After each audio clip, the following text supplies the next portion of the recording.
ಒಂದು ದಿನ ಭೋಜರಾಜನು ತನ್ನ ವೇಷವನ್ನು ಬದಲಿಸಿಕೊಳ್ಳುತ್ತಾನೆ. ಆತ ತನ್ನ ಕುದುರೆಯ ಮೇಲೆ ಒಂದು ಗ್ರಾಮವನ್ನು ಪ್ರವೇಶಿಸುತ್ತಾನೆ.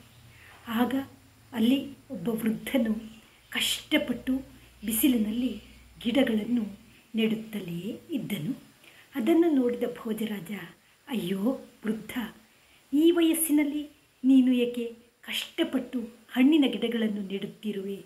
ಏನಾದರೂ ನೀನು ಮರಣಿಸಿದ ನಂತರವೇ ಅವು ಫಲವನ್ನು ಕೊಡುತ್ತವೆ.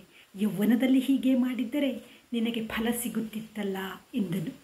ಆಗ ವೃದ್ಧನು, ಸ್ವಾಮಿ, ಭೂಮಿ ತಾಯಿ ನನ್ನ ಕೈ ಬಿಡಲಿಲ್ಲ. ಕಷ್ಟಕ್ಕೆ ಯಾವಾಗಲೂ ಪ್ರತಿಫಲವನ್ನು ಅವಳು ನೀಡಿದ್ದಾಳೆ.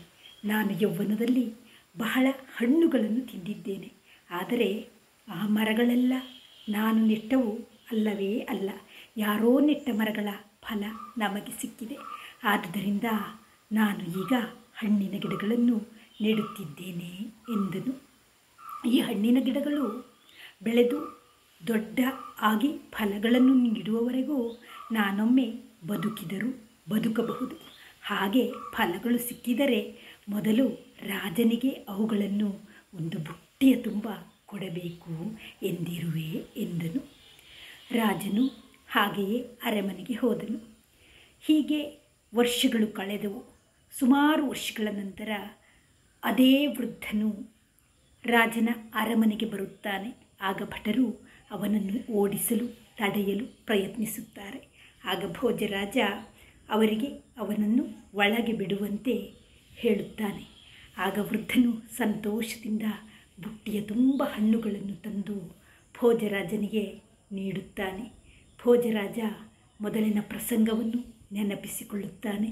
ಕಷ್ಟಪಟ್ಟವರಿಗೆ ಫಲ ಸಿಕ್ಕಿಯೇ ಸಿಗುತ್ತದೆ ಎಂಬುದು ನಿನ್ನ ಕಾರ್ಯದಿಂದ ದೃಢವಾಯಿತು ಎನ್ನುತ್ತಾನೆ.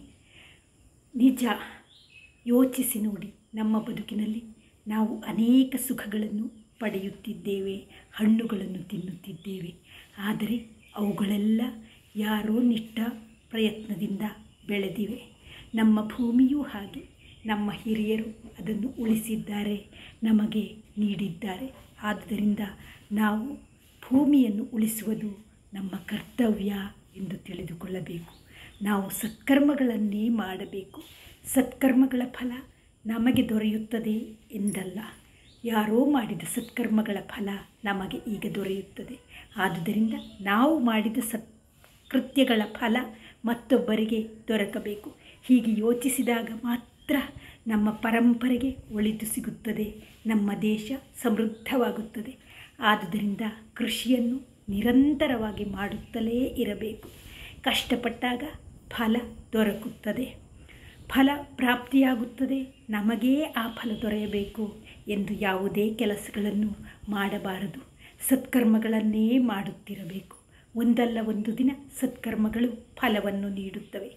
ಈ ಕಥೆಯನ್ನು ಭೋಜರಾಜನು ತನ್ನ ಸಭೆಯಲ್ಲಿ ಹೇಳಿದನು. ಆಗ ಎಲ್ಲರೂ ಸಂತೋಷಪಟ್ಟರು. ಈ ಕಥೆಯನ್ನು ಕೇಳುವ ನಾವೆಲ್ಲರೂ ಒಂದಾದರೂ ಉತ್ತಮ ಕೆಲಸವನ್ನು ಮಾಡಬೇಕು.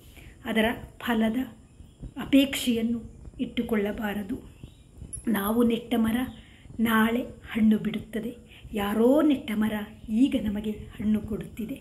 ಯಾರದೋ ಸತ್ಕೃತ್ಯಗಳ ಫಲವನ್ನು ಅನುಭವಿಸುವ ನಾವು ನಮ್ಮ ಸದ್ಬುದ್ಧಿಯ ಮೂಲಕ ಒಳ್ಳೆಯ ಕರ್ಮಗಳನ್ನು ಮಾಡಿದಾಗ ಅವು ಮತ್ತೊಬ್ಬನಿಗೆ ಫಲವನ್ನು ನೀಡುತ್ತದೆ. ನಮ್ಮ ಭೂಮಿ ಸುಂದರವಾಗುತ್ತದೆ. ಬದುಕಿನಲ್ಲಿ ಮೌಲ್ಯಗಳು ಹೆಚ್ಚುತ್ತವೆ.